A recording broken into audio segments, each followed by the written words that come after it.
I just played The Murder of Sonic the Hedgehog, and it changed the way I think about death, friendship, and blue mammals that can reach Mach 1. Just don't judge me for my professional anime voice acting. I think it'll be pretty good, but I don't want to get your hopes up. Phew! Made it on the train 15 minutes ahead of schedule! I'm not going to keep doing that, by the way. I can't do this for 3 hours, however long this is. 3 hours later. It's over. The mystery of Sonic the Hedgehog's murder is finally over.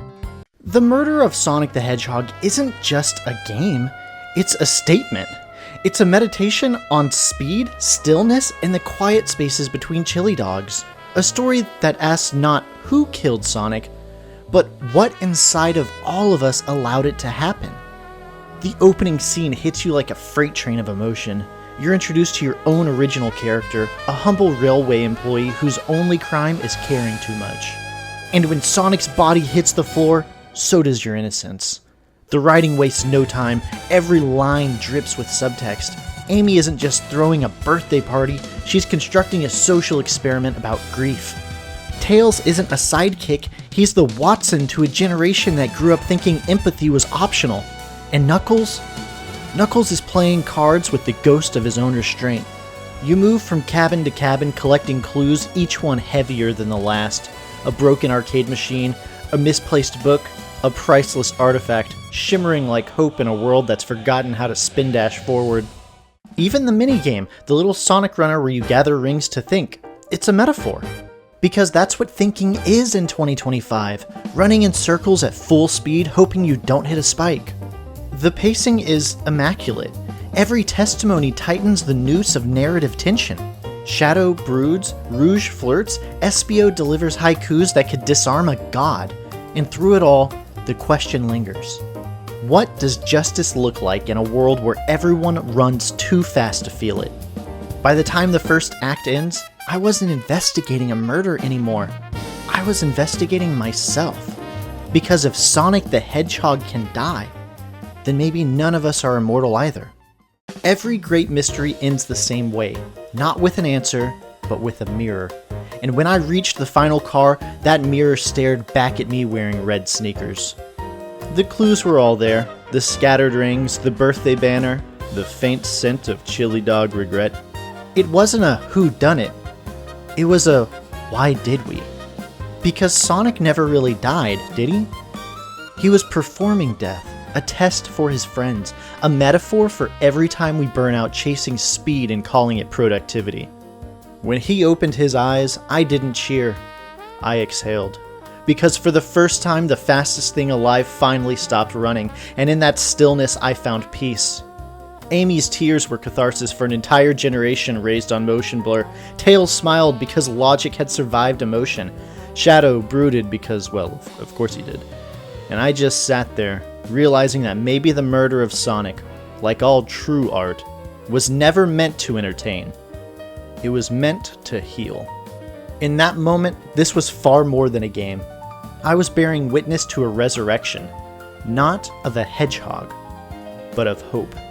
But first, let's talk about true art, because the murder of Sonic the Hedgehog is a love letter to language itself, and no one proves that more than Espio the Chameleon. Poet, ninja, philosopher. Teardrops in the spring, can you hear me sing? La la la, dee dee dee dee. This, right here, is minimalism perfected. Teardrops in the spring, rebirth and grief intertwined. Can you hear me sing? The eternal question of art in a crowded digital age. And then the refrain, la la la la, dee dee dee dee. 8 syllables. Infinity. It's transcendence. This is a cry for help from the human soul that just happens to rhyme. I've made it up to space with my beloved antique vase, but a mistake in my haste dropped the vase from my embrace, so now my antique I must now replace. The tragedy of materialism distilled to 5 lines.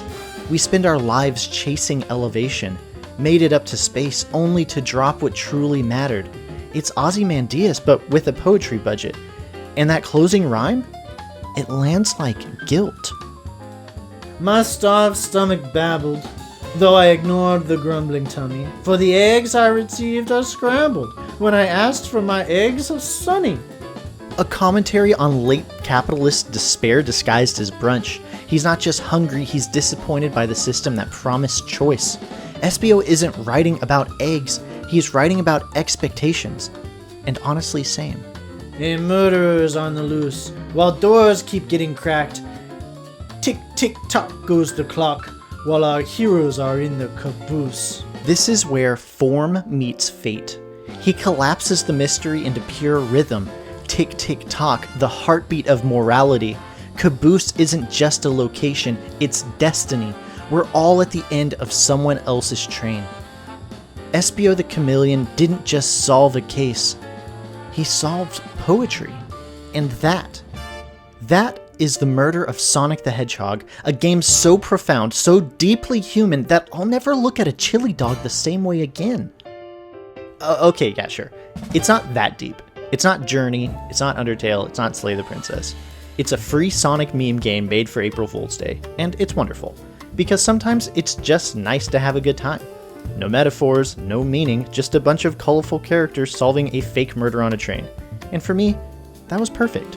I'd planned to play Bramble the Mountain King for this week, keep the spooky games for spooky season vibe going, but OBS had other plans. It didn't matter what settings I changed, the stream looked like a PowerPoint presentation. So 30 minutes in, I panicked, opened my library, saw the word murder in a title, and thought, yeah, that's probably close enough. But really, I had a blast. The music's fun, the dialogue's silly, the minigame's cute, and the writing is exactly the kind of lighthearted nonsense I needed. I got to voice act ridiculous characters and just laugh. One of my longtime viewers even called it the best stream I've ever done. So if you want to check it out, there's a link in the description, and boy oh boy, I could use some more watch time for my goal to monetize. The murder of Sonic the Hedgehog was simple, but that simplicity felt good. It might not have been the spooky game I'd planned, but in its own weird way, it was still a great experience. I stream short games every Monday at 10 a.m. Central, and on Fridays upload videos like this one. Part review, part retrospective, part overthinking. Or in this case, part absolute nonsense. Next week, I still plan to play Detention to wrap up spooky games for spooky season, assuming OBS doesn't try to kill me next. So if you want to see that happen, subscribe. Or don't. Either way, thank you for watching. And remember, Sonic wasn't murdered. He was reborn. Teardrops in the spring. Can you hear me sing? La la la la dee dee dee. Locomotive in motion. I think I lost my lotion. The window shows the ocean. Oh wait, there's my lotion.